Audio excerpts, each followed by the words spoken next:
So the first question is, nowadays in the West there is an increasing interest in meditation. Could you describe what meditation is from the Buddhist point of view?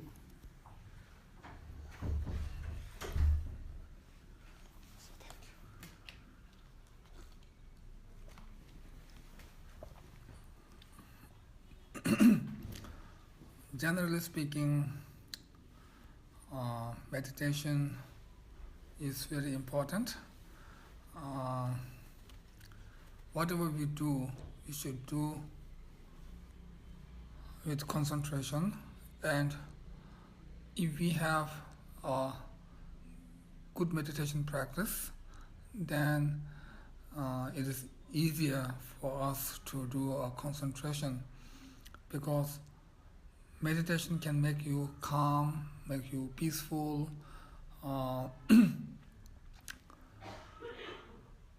and then can stabilize our mind. And that is very important. If our mind is not stable, then whatever we do, we cannot do properly, or we cannot do with proper concentration. So therefore, meditation is very important in general, and especially from Buddhist point of view. There are many different kinds of meditation. Meditation on general topics like loving kindness, compassion, etc., or meditation on ultimate view. So there are many different kinds of meditation. So whatever we do, first we need to study them in a proper way, then we do the meditation, and through this study and meditation, then we can gain liberation or ultimate result, which is Buddhahood.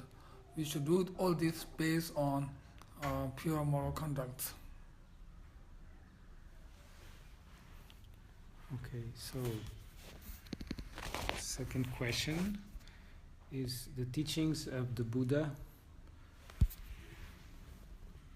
aim to awakening. Could you explain to us what this awakening means, or what it is? Awakening means, I think, Buddha, which means a being who is free from all the faults, problems and obscurations, and the one who possesses all the ultimate qualities like ultimate happiness, ultimate wisdom, ultimate joy, etc. So this awakening is our ultimate goal to achieve. So through the practice of Buddha's teaching, we can attain this awakening state or the Buddhahood. And so therefore, the Dharma or the Buddha's teaching is a method that can transform ordinary being like us to become a Buddha, or to transform our thought into wisdom, or to transform this state of suffering into the state of ultimate happiness. So Dharma is a method that can accomplish all these, or that can accomplish this awakening state. Thank you. The third question is, today the words of the Buddha are received with enthusiasm by many, even by non-religious people or other religious beliefs. Can you tell us a bit about the universality of the Buddha's message?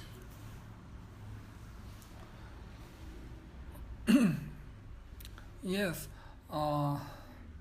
whether you are Buddhist or not, you can get benefits from the Buddha's teaching.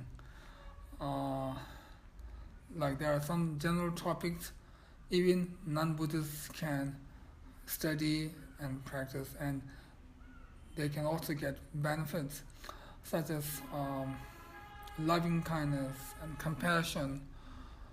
These things are very general, and His Holiness Dalai Lama also said, like loving kindness and compassion is the universal religion. So everybody can practice these fundamental teachings of Lord Buddha, and by practicing infinite loving kindness or compassion, then generally it makes you a better person.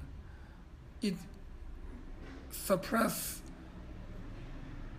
the hatred, it suppresses jealousy thoughts, it suppresses arrogant, and also it suppresses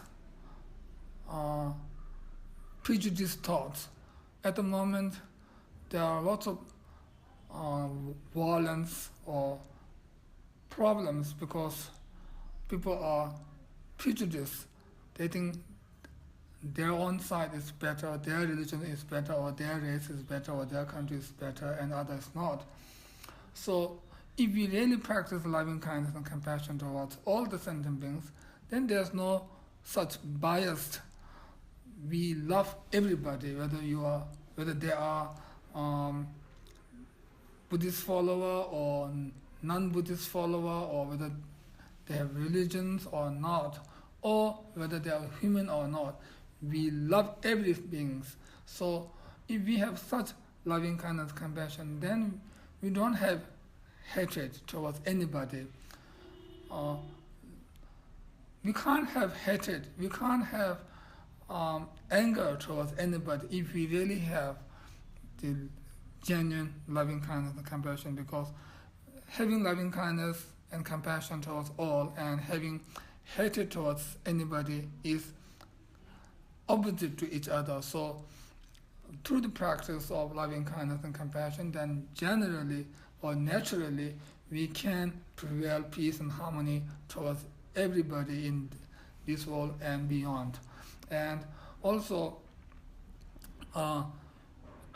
there's a general Buddha's message, which is the Four Noble Truths, the suffering and the cause of suffering, and the happiness and the cause of happiness, which we all need to know, which we all wish to gain, which is happiness. So if we need to gain happiness, then we must practice the cause of happiness. And if we really want to eliminate the suffering, then we must eliminate the cause of suffering.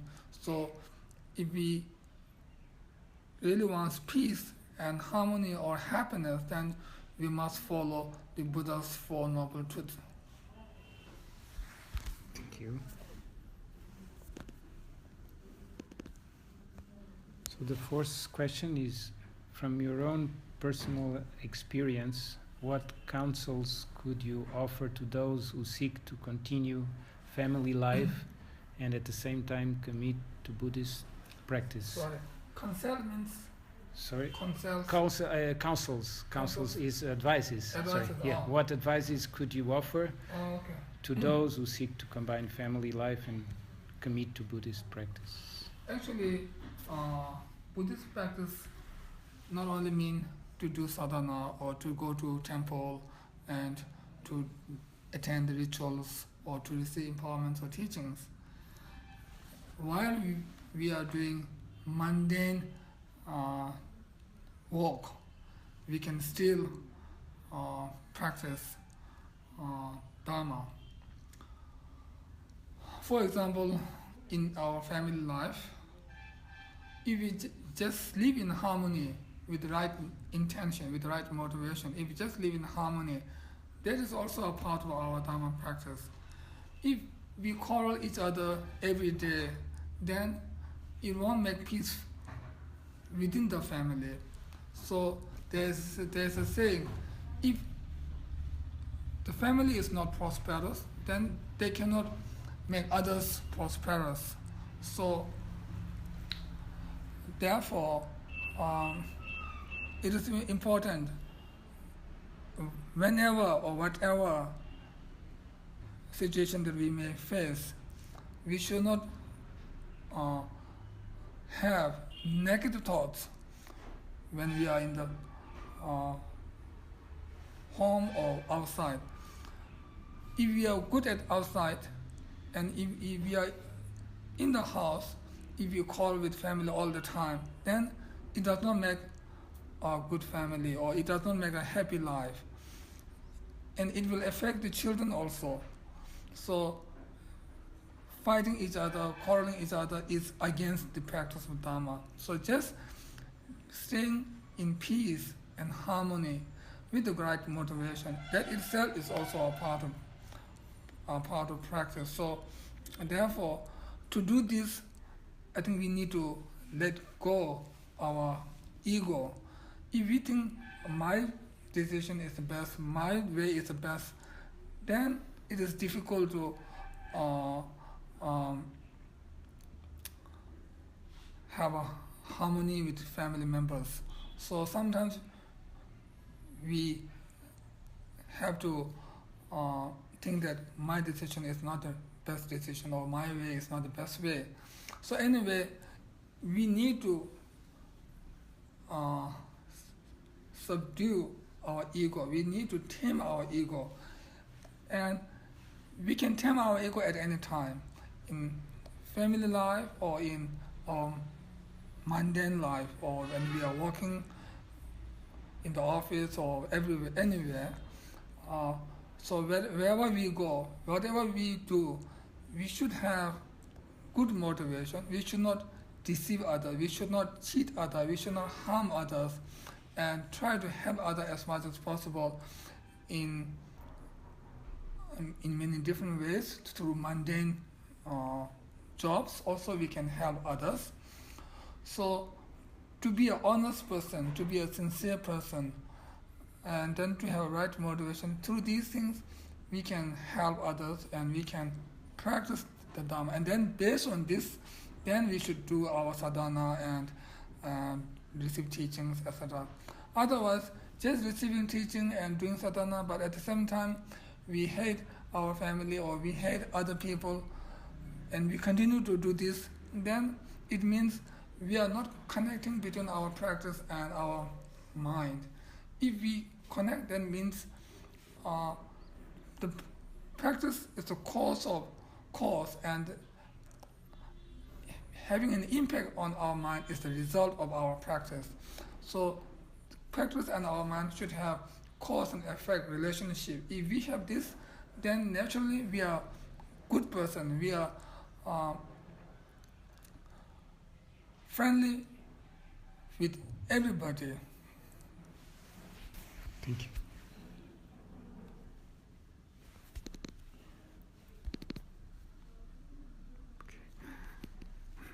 Okay. Sorry. So the fifth question is: do you have any specific advice for Westerners practicing Buddhism who live in a country where Buddhism is relatively new?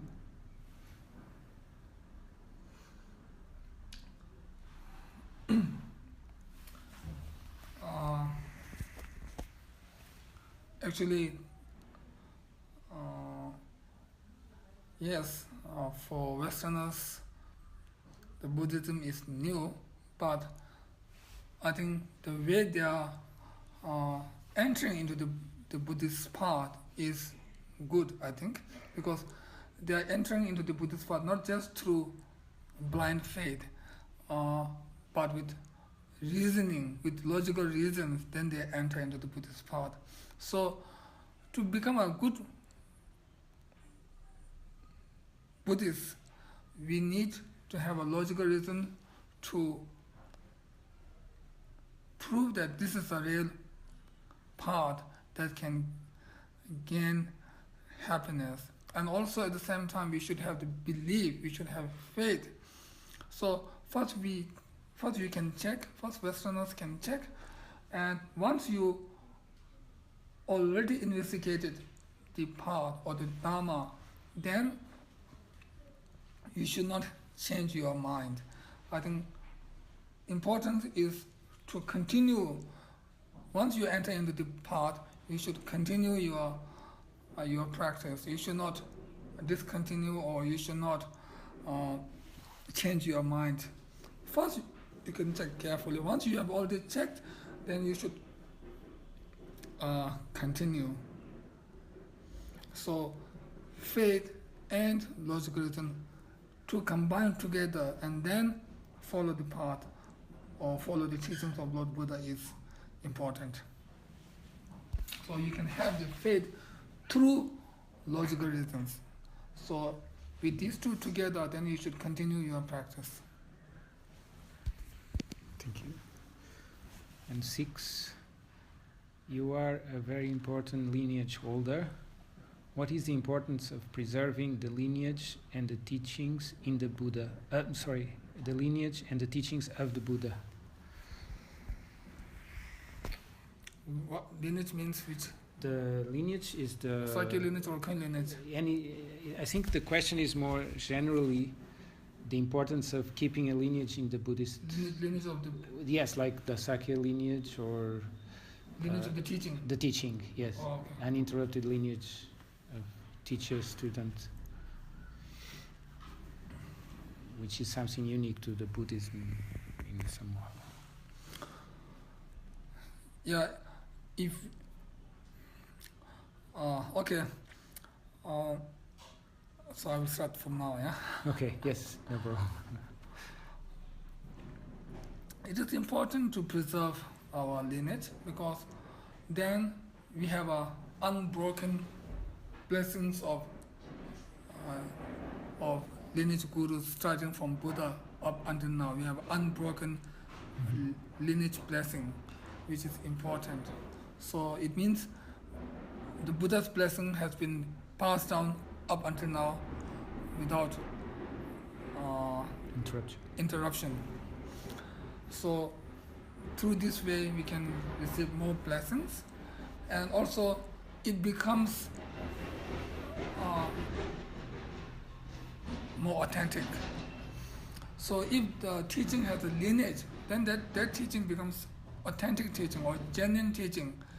If the teaching has no lineage, if there's no source of the teaching, if someone newly created this teaching or method, then it becomes false, or it is not an authentic teaching.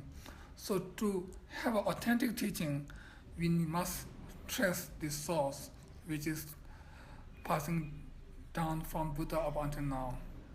So the source of all the Buddha's teaching is Buddha.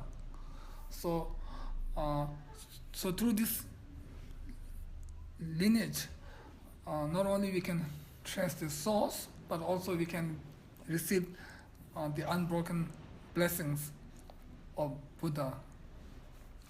And the teachings of the Buddha is very important, because teachings of the Buddha is source of happiness, source of joy. Teachings of the Buddha is source of joy because we never say we should have hatred towards anybody. We always say, or the Buddha always said, hatred is the most serious negative actions. So no matter whatever situation that we may face, we should not take revenge out of anger. Buddha does not encourage us to take revenge out of anger. So Buddha always emphasizes on loving kindness and compassion and others. So all these teachings, fundamental teachings, are the cause of happiness. If you really practice loving kindness and compassion, then it will make happy to everybody, without any discrimination. So when we practice Buddha Dharma, our aim or our purpose is not for all the Buddhists.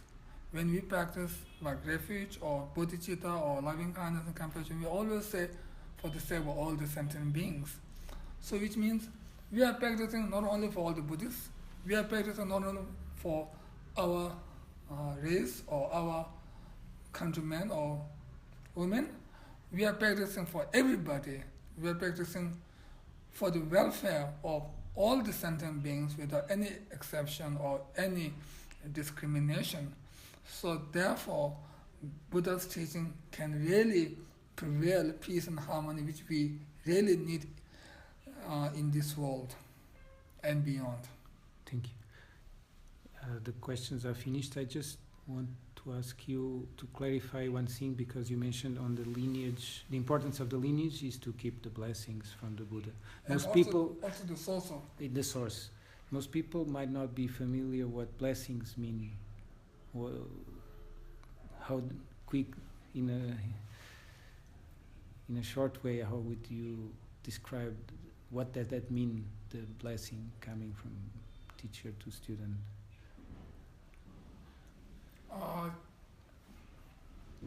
Actually, the word blessing means, I think, transforming thought into wisdom. Mm-hmm. But in simple way, we can say blessing means can give us more strength, more power. Mm-hmm. That's good. Thank you so much.